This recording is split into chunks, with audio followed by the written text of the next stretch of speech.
The North Atlantic stretched out in every direction, a steel-gray sheet of water under a quiet morning sky. From the deck of the Polar Prince, crew members leaned over the rail to watch a strange vessel bobbing just above the surface.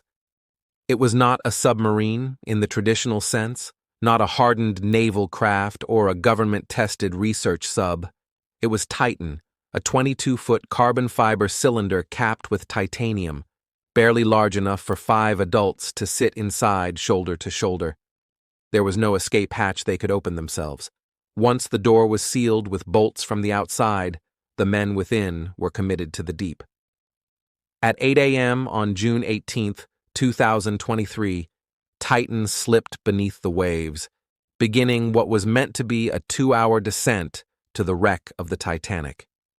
It was a journey that ended not in discovery, but in silence and death. Ocean Gate Expeditions, the company behind the dive, had spent years marketing Titan as a bold step forward in undersea exploration.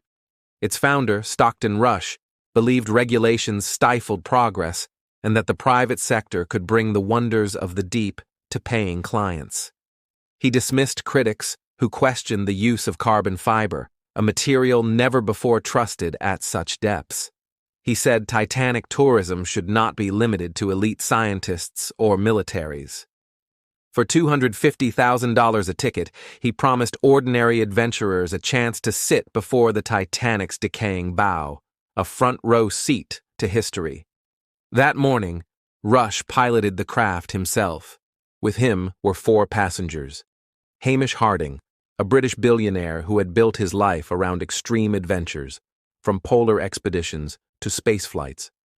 Shahzada Dawood, a Pakistani businessman, and his son Suleiman, who had reluctantly agreed to join, hoping to bond with his father on Father's Day weekend.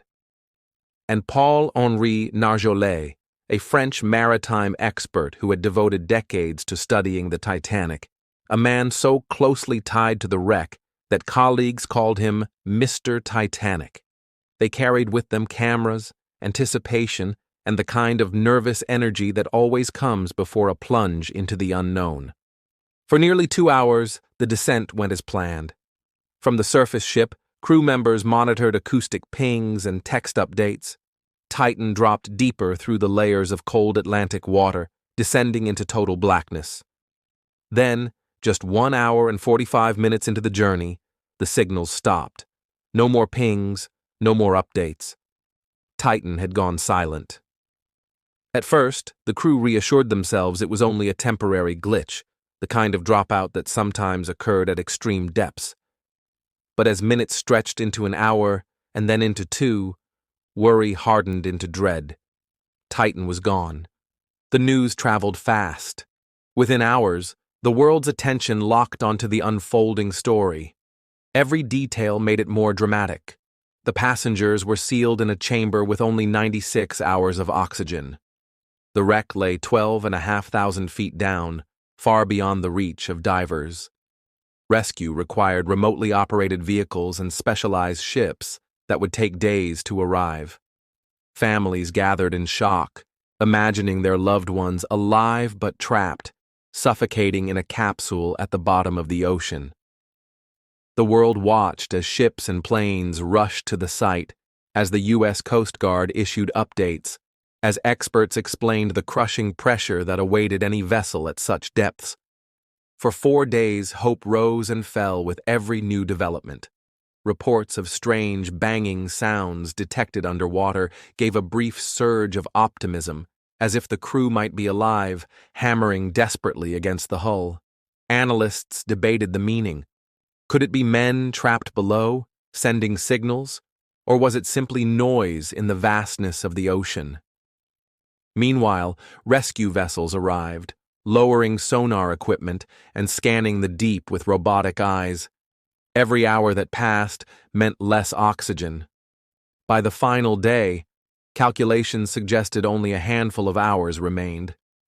The world braced for either a miracle or a tragedy. The tragedy came first. On June 22nd, a remotely operated vehicle searching the seafloor near the Titanic found debris. Shattered pieces of Titan lay scattered not far from the liner's bow. Experts quickly confirmed the truth. The submersible had suffered a catastrophic implosion. The hull had failed under pressure equivalent to thousands of tons per square foot. The implosion happened so fast, faster than a human heartbeat, that the 5 men aboard never had time to understand what was happening. They had died instantly, not after days of suffering. The oxygen countdown that had gripped the world had been an illusion. The end had come almost as soon as communication ceased. In the days that followed, grief gave way to outrage.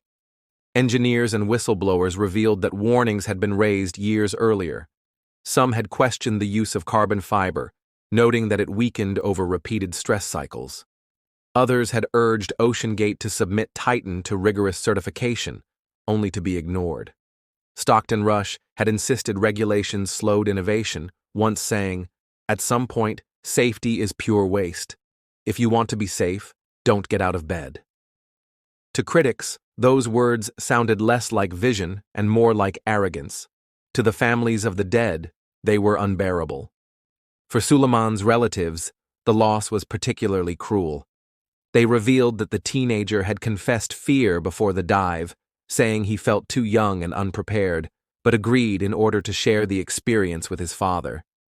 For Harding's family, it was another chapter in a life lived on the edge, though this time the risk had claimed him. For Nargeolet, it was the closing of a circle. After decades spent diving to the Titanic, he had joined its victims. And for Rush, the man who believed he was pioneering a new age of exploration, the ocean delivered its own final verdict. The echoes of history were unmistakable. In 1912, the Titanic sank because men believed they had built the unsinkable. In 2023, the Titan imploded because men believed they had built the unbreakable. Both were undone by faith in human ingenuity over nature's power. Both ended in wreckage scattered on the seafloor, in grief carried by families on the surface. The ocean, vast and eternal, does not compromise.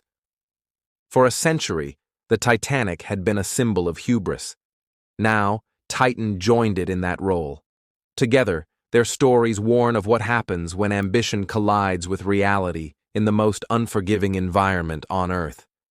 Investigations may assign blame, regulations may change, but the sea will remain the same. It yields nothing easily, and it never forgives mistakes. The Titan rests now in fragments on the seabed, a modern companion to the Titanic's grave. Its story is one of innovation and daring, but also of denial and loss. 5 men paid with their lives. Their names will always be linked to the wreck they sought, and for those who watched from afar, the lesson is clear. The deep ocean is not ours to conquer. It is a frontier where the rules are written not by dreamers, but by pressure, physics, and time. The doomed dive of Titan is not just a story of technology or tragedy. It is a reminder that beneath the calm surface of the sea lies a force that remains indifferent to wealth, ambition, or reputation. It is a reminder that history does not stop repeating itself when arrogance sails or dives too far. Thank you for listening to The Sunken Ledger. Subscribe for more true stories from the depths.